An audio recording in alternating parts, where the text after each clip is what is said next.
This is the Police Training HQ podcast. We are your headquarters for all things training and resources for Texas law enforcement.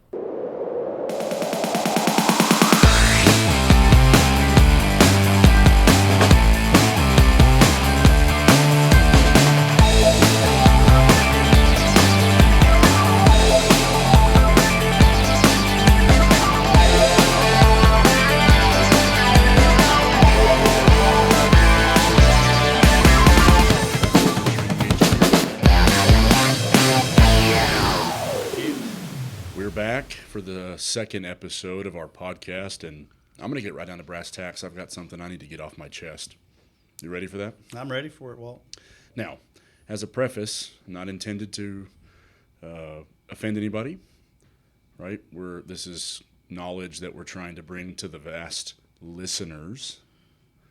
That's true. You got it right this week. Listeners, right this week. That's right.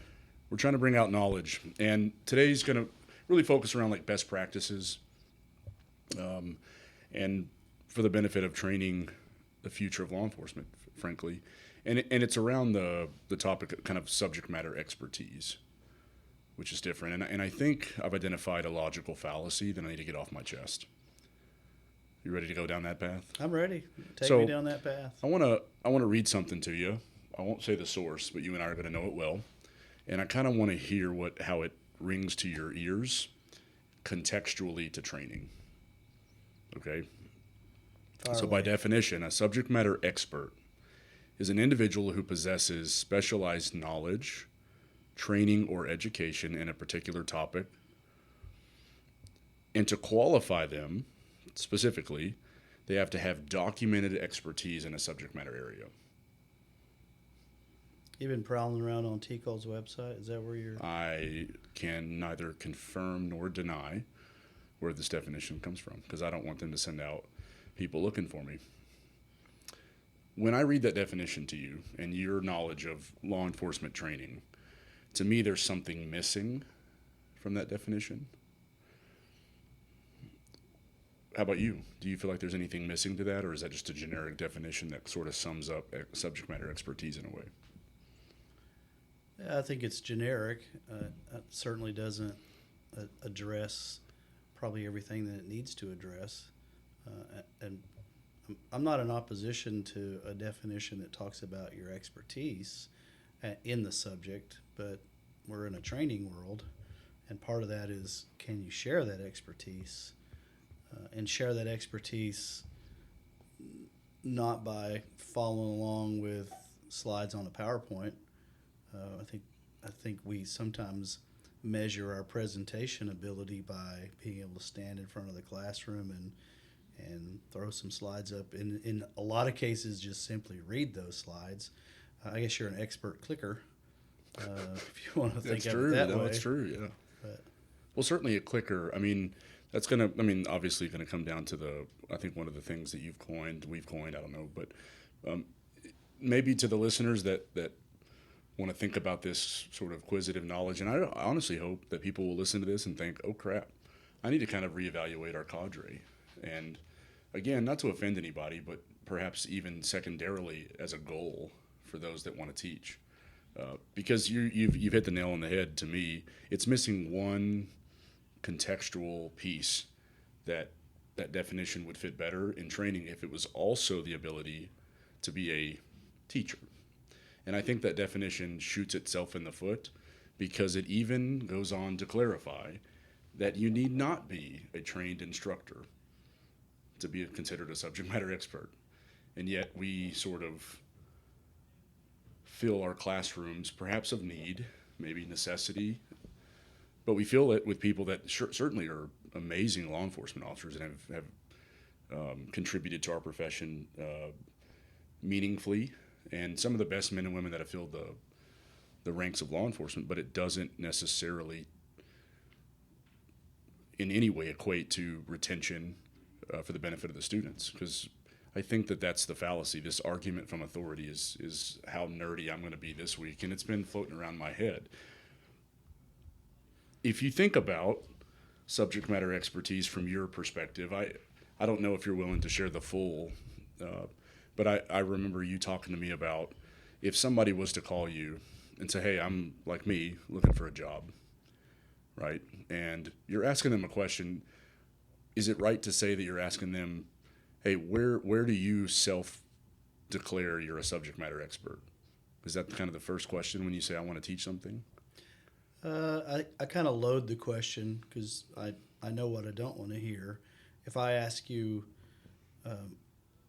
what do you teach or what do you want to teach?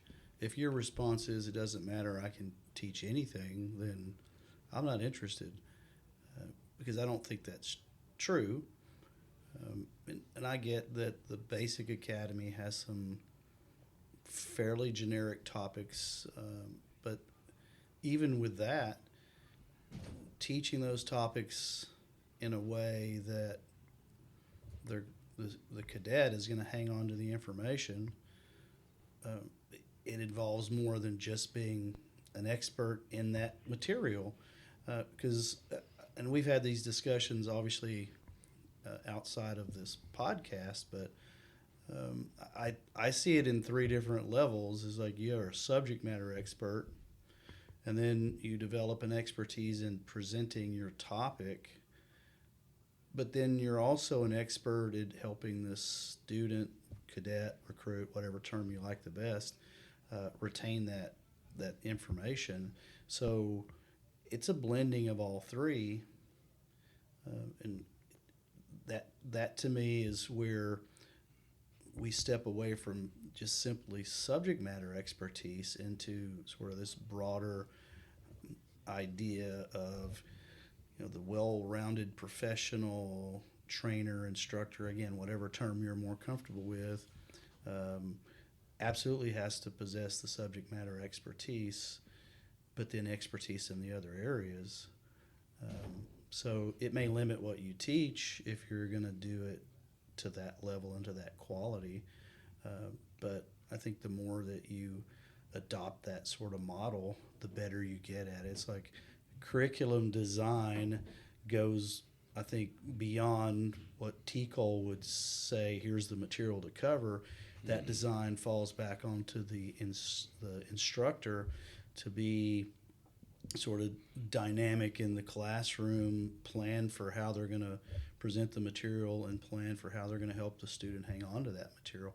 That's an expert. But again, it's not just in the subject, it's in everything that goes along with professional training. Yeah, preparation, how you prepare. Even, I mean, I would argue, perhaps it's up for debate, but even how much you prepare in terms of your diet, how much sleep you get before class, and then the strategies, not just with the material, but how you're going to, like you said, help the students kind of retain that, because it's a selfless act to teach.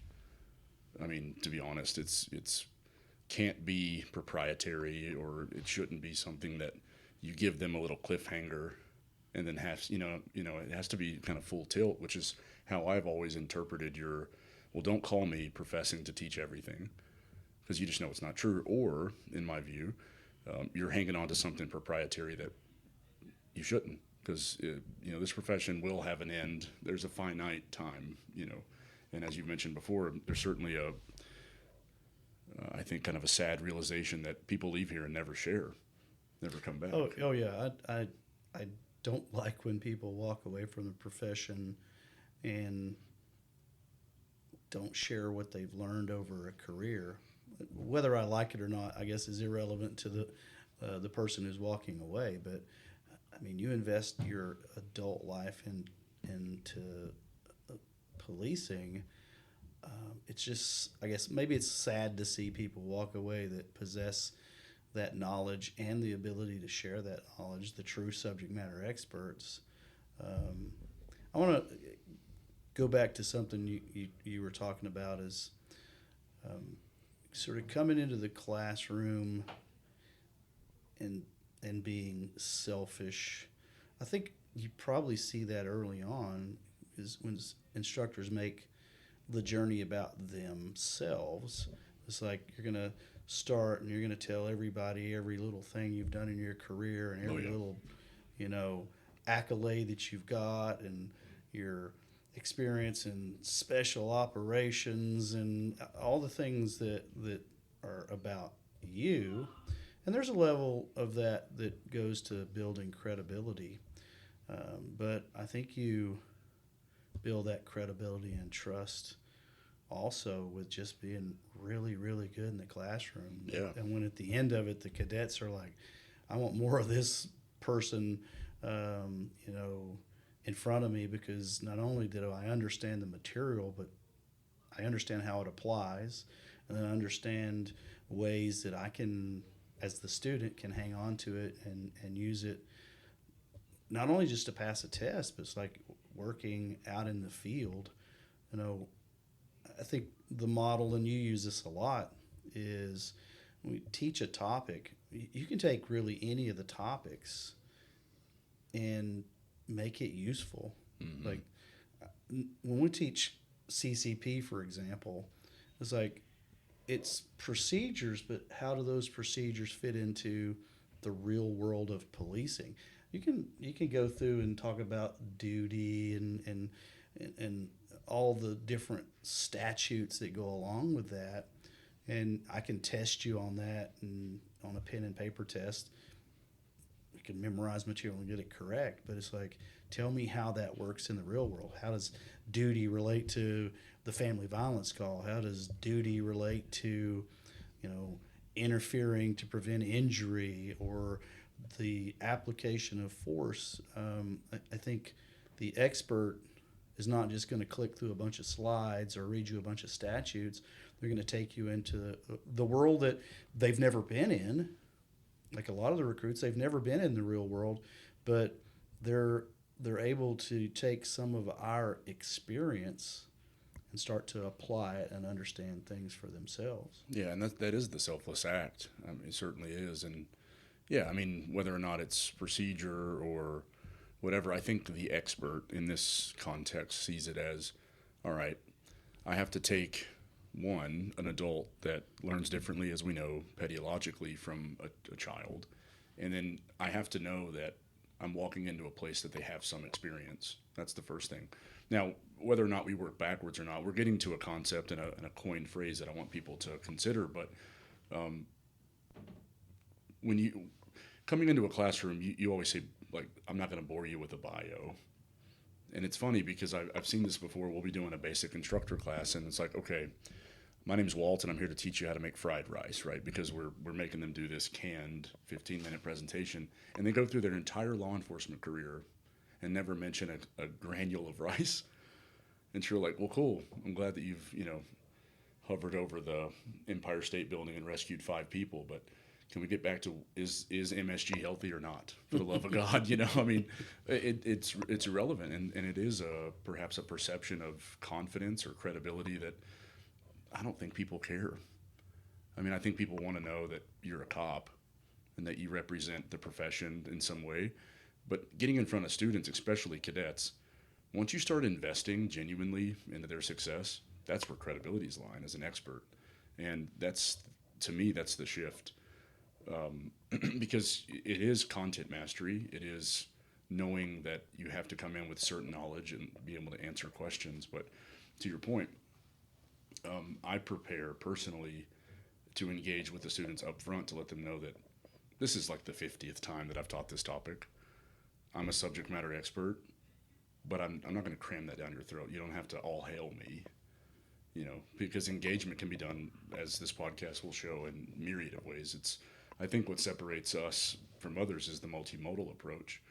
And so by the time they look up and class is over, they're like, holy crap, this is awesome. As opposed to, whoa, that's insert famous trainer from our world, right? I mean, there's a clear difference there. The idea we're going to get to this coined phrase, teaching it on the board, which I like. I mean, obviously we both been nerding out over this for a while, but before we get there, some of the things that perhaps the listeners do know or don't know is that most of the classes we teach are kind of canned. I mean, right? I mean, it's TCOL classes are generally canned. Yeah, they're generally canned. Now, I'm not saying they're bad or good. Now, genuine curiosity here, because you and I both think, by rule, we know we have to engage all the learning objectives. But I think one thing, if we presuppose that the expert now starts to understand that it's not just about expertise. There has to be a professional teaching angle to this. Does the expert, in your view, the subject matter expert, know that there is a multimodal approach, that it doesn't always have to be one way? I said it last time, the Aristotle model. Right. And what that refers to is a book you and I both read and enjoy, and they kind of draw this analogy between modern technology and all the advancements, but for some reason we still sort of teach like Aristotle did. At least there's evidence that we teach like Aristotle did 2,000 years ago. There hasn't been much there. Now, when you get into the brain science, which is probably for another time down the road, you know that the more intentionally focused these guys are, the better the better chance they have to retain knowledge, given that it takes a while. Does the expert, in your view, take the time to strategize that and say, all right, I know that I have to teach learning objectives, but it doesn't say by what mode? Well, I think certainly the expert knows that or should know that. But even with the instructor resource guides, the expectation, and my understanding from TCOL, is that you take that and build a lesson from it. Mm-hmm. Objectives can be taught multiple ways. We have grown too comfortable, I think, with let's put PowerPoint up on the screen and follow along with that. I'm sure everybody's heard the PowerPoint crutch. We kind of use it as the crutch to keep us on track, or because we're not being creative enough to have activities in the classroom. I think we forget that we're dealing with adults who are going to release into the world with arrest authority, guns and tasers and driving cars. And it's like, but in the classroom, we're going to treat you like we need to read a PowerPoint to you.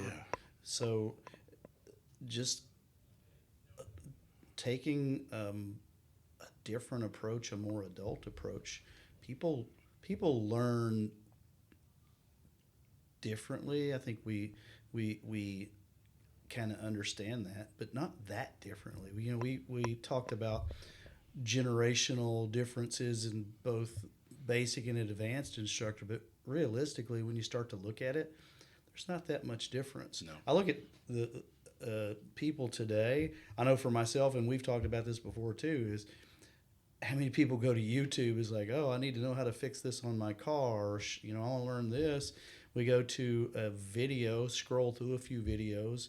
So we go out on our own and we find the information. And it's pretty dang rewarding when you go, hey, I just fixed my car and saved myself several $100s. Well, and to elaborate, not to cut you off, but isn't it the act of watching the video first and then repeating it? And it's just like, once I found out YouTube has that double click on the screen that'll rewind it, it's just that. It's repetition until you get it, and then you perform it. I mean, it's the same act. Oh, absolutely. Precisely. And then in the classroom, we can kind of add a little context to some of the things that maybe they don't understand. I mean, it would be great sometimes on the YouTube videos if I could call up the guy that or lady that's got the video produced and go, hey, could you zoom that in a little bit? But again, we're I think comfortable with that style of learning now, and we probably always have been. It's just technology has brought us into that sort of a world that we can find information, we can learn to apply information, and I think we're just avoiding it in maybe police training, or we're so stuck in the old ways of delivering information. Yeah. Before I forget, though, because you kind of teased everybody with the book, you might want to share that title so we don't get those nasty comments of Walt mentioned a book that they love so much, but he didn't give us the title. You don't remember the book you just mentioned a few minutes ago? The brain-centric design book. Yeah, the brain-centric design book. I should do better at setting other people up. I guess I'm a lobster. I'm a shellfish. It's brain-centric design. It was a wonderful book. Yeah. I read it. I okay, listened be to honest. It. Yeah. Whoops. Audible. Yeah, no, I listened to it on Audible. I listened to it 4 times, actually. And not only that, but I actually drew well, I say it's drawing. I mean, a psychiatrist may think otherwise. Yeah, it wasn't great. This is not But the ink blot test. No, no, I don't know what I was saying, but I drew the processes through the book when it mentioned it, just to kind of better understand it. But yeah, it's a wonderful book. And so kind of since we're on housekeeping, also, we got to tell our listeners about 7 subscribers. We need 7 more, but we want to blow this thing up. You're talking about on YouTube. On YouTube for sure, but like us on Spotify, subscribe to us on YouTube, like us on Apple Podcast. I guess we're there in music. Man, blow this thing up. We're going to try to share, and then comment. We appreciate the comments. Troy, if you're out there, that was a good one, and you'll know why. He said we have a face made for radio, which is not true. It's a little true. It's a little true. It's Okay, a little you're true. right. You're right. If we're being honest. You're right. You're right. Absolutely. Well, a couple things. There's two other kind of factors here that, not to be shameless and segue directly in, but before we get to teach it on the board, and I want to set that up as a scenario, actually, if you don't mind. But the other part that you and I have discussed quite a bit, and I'd love to hear the listener's point of view as well if you're a professional trainer, but where does the need to teach your students what you know come into this? Because as you and I both have discussed, Dr. Huberman's podcast is amazing with this too. Talks about the instructor is not the independent variable, which kind of unfortunately goes adversely to what you talked about earlier, which, yeah, we want to build credibility, but I think you, as an SME, you have to know that you're not going to help the students retain information. You're not the independent variable there. In his studies, it showed 20 to 30% of retention depends on the instructor's performance, the ability to answer nuances and maybe even memory aids and stuff like that. But the student's ability to study is actually, and I know that's for a different time, but the student's ability to study is through that. So when you talk about the selfless act of teaching, coming in and teaching them what you've picked up from 20 years of study, having them be able to pick that up and start teasing it and studying it and reading it, from your point of view, I mean, is that a significant factor in your mind? Well, I think so, absolutely. Again, being selfless, it may have taken us 20 years or more to kind of get to a certain point of knowledge or experience or skill. But if we can shortcut their journey because of that, again, that's completely being selfless. You can't distill the entirety of a career down to a few moments of instruction, but the subject matter expert gets there because of experience. I'm sure there's occasions or examples where you could gain some expertise by living in a book. But one of the things with policing is your experience comes from the doing. And I think sometimes we believe we have that expertise. I think they have a term, Dunning-Kruger or something like that, where you have this idea that you're the most capable, knowledgeable person in a given area, but the fact of the matter is you may not be. But I think about expertise is you've studied it probably over and over and over again. You've probably done it for real. Maybe you've testified about it in court. Maybe you've written papers about it. Maybe people call you and you're the go-to person that they ask within the department about the information. But reading it in a book, I just don't see how you get there to think you're an expert, or just simply not having the field experience in it. Like you could pick pretty much any topic, and it's like asset forfeiture.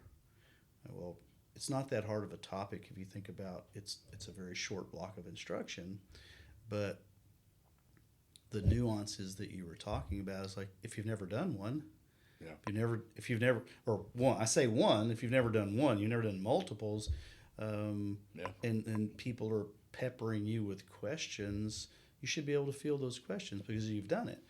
So that experience that builds off of kind of the book learning that goes along with that, I think is extremely important to build not only the subject matter expertise, but then to know how to explain it in a way. It's like, it took me 10, 20 times at doing forfeiture before I finally figured it out, but now I'm going to show you the shortcuts. That's selfless. Is like I'm getting you there faster and making you able to apply this much faster. I feel like that's part of our obligation. Is like, let's help you get there faster, not sloppy, just faster, because we've done the heavy lifting already. I mean that's I think a big thing that I would even look for in instructors is, the expertise, the selflessness, and then how good are they in the classroom. Yeah. We can work on that. I mean, I think that's part of being developing as an instructor, and then developing sort of a strategy or some expertise in helping the students retain the information down the road. Yeah, and I've certainly, again, not to offend anybody, because we're not. I mean, this is just sort of talking about what we have as a perception of a standard, and then sort of let's be real about it, I think is what was on my mind, because I know I used to hire instructors for need. I need people to be here, and they're good people and amazing instructors at Weatherford when I was there, but it doesn't serve the students in the same way if we're just being precise. Right. Not like somebody like with our expertise and strategies. It just doesn't. That's not to say that instructors are bad or good. And that, frankly, I mean, you can. The reality is, be a police officer for 2 years and be an instructor. That's a reality here. Now I don't have yet. I don't know where I land on that, because certainly there's benefit to being an instructor, and we need more. We don't need puppy mill, because certainly you can't make the claim that all instructors that go through our course are subject matter experts in a topic area. That can't make the case. Did you have some regret hiring for need? Did you see some negative from that? I did. Fractional, though. It was most of the time people teach with the students in mind, because that's about the only thing that I could. When I was vetting them, I told them what the expectation was, and that they need to make sure the students understand it. And I remember I sent out this long email. Right, I thought I was trying to be the whatever. So I sent out an email that I thought was pretty short, but it wanted to be in 2 pages. And so I imagine people were reading it going, holy crap, man, what is this guy's problem? But I just told them, even at the time, before I understood, I said, if you're in class more than 2 or 3 days, you're not doing scenarios, I'd like for you to kind of think about it. Now, that was just an idea of student experience, but now I know this at least for us, we know this on a different level. Cause and effect, retention, testing, all the stuff that we're going to talk about here. Back then, it just felt like student experience. I wanted them to have a better experience. Right. And maybe that's just a great way to gauge an instructor, but no, I rarely had regret. Now, do I think that we all need development, including myself? Absolutely. But the subject matter expert can sit down and be honest about their topic area, whether or not it's super exhilarating, whether or not it's going to grab the interest of their audience, understanding that audience, and then understanding that if there is just zero pre-work, that everything is going to be new and nuanced as soon as they walk in, and to build that strategy. And I sort of will forever adopt that model that you've kind of always had, or it seems like you've had for a long time, which is you're going to have to show me something, because there's too much that hangs on it now. I mean, 15,000 learning objectives is too many points to make without making sure that you have at least the ability to retain some of it, or to reinforce some of it and send them home with the ability to study. So, what do you think? You say that number. Do you think there's some fatigue that goes on from both sides that we're covering so many objectives, and the students are having to learn and retain so many objectives. Just the vastness of that can be challenging. And obviously it's broken into the different topic areas. We got 42 and then 43 with the orientation. So within the TECOL basic program, but it's a lot of material, and obviously they add, they don't take away. But I think that probably can play into it as well. Or just burning out an instructor with multiple topics. In my perfect world, I'd have a subject matter expert that was dialed in for individual topics, but that's not the case. I don't know that there's any police academy that has the expert in every single topic teaching with the same sort of approach to student retention of the material. And most places do the best they can with the resources that they have, and we're certainly not here to beat that up. It's just it's a discussion on, can we improve? That could even go back to how we're teaching in basic instructor, how we're teaching in advanced instructor, is introducing some different ways, different thought processes, exposing instructors to maybe other instructors that do things a little different. I'm all about stealing people's ideas, and I've watched really, really good presentations before. It's like, man, I love the way they cover that material. Certainly not above adopting some of that, and I think that's that selflessness too. Is like, if people they like some of the ways that we present material, steal it, take it away with you, use it in whatever way you find appropriate. Yeah, I can't agree with you more. I think I want to, if you don't mind, we're in our office. We're about to actually teach class. So, and this is coming to you live and in living color right now. But the scenario for our listeners, because I'm gonna help them build an archetype. Okay, so you're whether or not you're applying to be an instructor or you're actually teaching class, however it is, let's say you're teaching and you have your PowerPoint and you're going through, and just name a topic like arrest, search, and seizure, something you and I both nerd out on, and I think we are subject matter experts truly. But let's say the scenario is that all of your equipment goes out. You no longer have your PowerPoint available to you to keep you on track.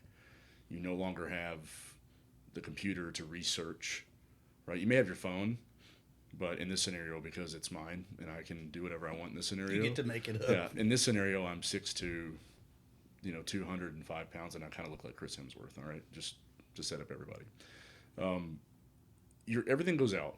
Can you simply go to the board and parsing out information logically? Can you teach it from that? And I'm wondering how listeners would react to that, because as we build archetypes through our training, and we tell people, build the perfect SME, just like in Houston, right? To let the listeners know as a catch-up is they did well.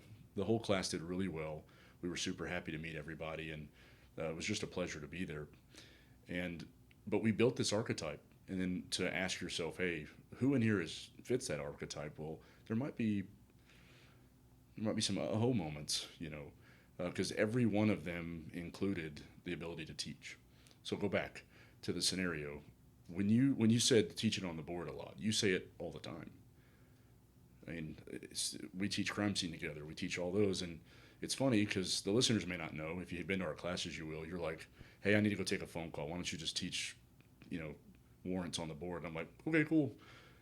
What that idea of like in the scenario that we just put up. Do you think instructors would poo themselves, or do you think we'd be able to get that done? And I think maybe to wrap it up is where did that come up in your head?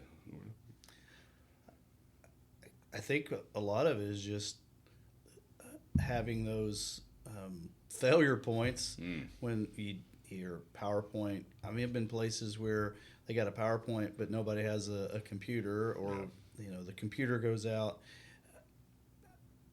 I wanted to add one thing to your scenario, though, is your PowerPoint goes out, all the things go wrong, and the dog ate your lesson plan, because I'm sure a lot of folks could take their lesson plan and use it and start writing some stuff on the board. In my vision of this is, it doesn't matter what happens as long as you've got a marker and a spot to write. You can teach the block of instruction because you know it so well. You are truly the expert, and you don't need a PowerPoint to follow along with. You truly don't even need a lesson plan to follow along with because you know it that well. That's expertise.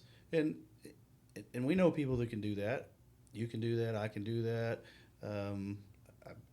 For years, I've watched Roger Turner take large pieces of paper and teach an entire class that way, and quoting material out of his head. And I'm sure that from the student side of things, there's a little bit of, wow, I can't believe they know it that well. But that's okay too. Yep. You're catching someone's attention. I will tell you that anytime that you teach, especially in the academy, is when you don't throw up the PowerPoint, it's a refreshing day for them. I agree. Talk to your recruits. Yeah. Because they experience most everything at the sharp end of a PowerPoint. And when you say, hey, we're going to do something different, we're going to use the board, we're going to break into groups, or we're going to team teach, or we're going to put you in small group discussions, it's a breath of fresh air to them. And I think to the instructor as well. Oh, yeah. Because just seeing sort of that process come alive, seeing how well they retain the material, the little dopamine hits that they're getting, because it's like, wow, I'm starting to understand this and I can turn around and explain it. I think that's a big thing. And we'll table the dopamine discussion probably for later on, because there's so much brain science that we're kind of drooling to get out, but a little bit at a time, I guess, as we build on these podcasts. And that's what it communicates to me, the same as, can you take the knowledge that you prepared for, and even if it's in a multimodal way, take asset forfeiture in the academy, most people would roll their eyes, but we teach it around the scenario. It can be dramatic, but you know the material because of expertise, but you're able to, again, I think teaching on the board is like a standard. You're able to teach it to that standard, to where I can communicate effectively this knowledge and then help them start to myelinate, or just to retain this over time. And that's simply done on a whiteboard. I don't need fancy, but I also think that communicates like a true credibility of an instructor. And I would ask our listeners, if you are a training coordinator or whatever, to hold people to that standard. Why not? If they don't reach it, then maybe we can start to build improvement plans to get to that level, to be able to teach on a board, as opposed to needing to front load it with information to remind us. I think that's can be sort of detrimental. Oh, I agree. Great. So, to our listeners, again, please subscribe. Please reach out to us. We're looking for guests for the podcast. We've got a few more coming up. The next podcast, if Mike agrees, is going to be sort of our core values of adult learning. And yeah, let's blow this thing up on social media. If you find that you have some questions, you also can reach out to info@PoliceTrainingHQ. Visit our website. If you're in the academy and need some help, reach out to us. Reach out to our website. It's one of the most cost-effective strategies you can find. Mike, anything else? No, I've enjoyed the conversation. Yeah, absolutely, and I hope you do too. I've certainly enjoyed it. Thank you. Until next time, stay safe. Take care, y'all.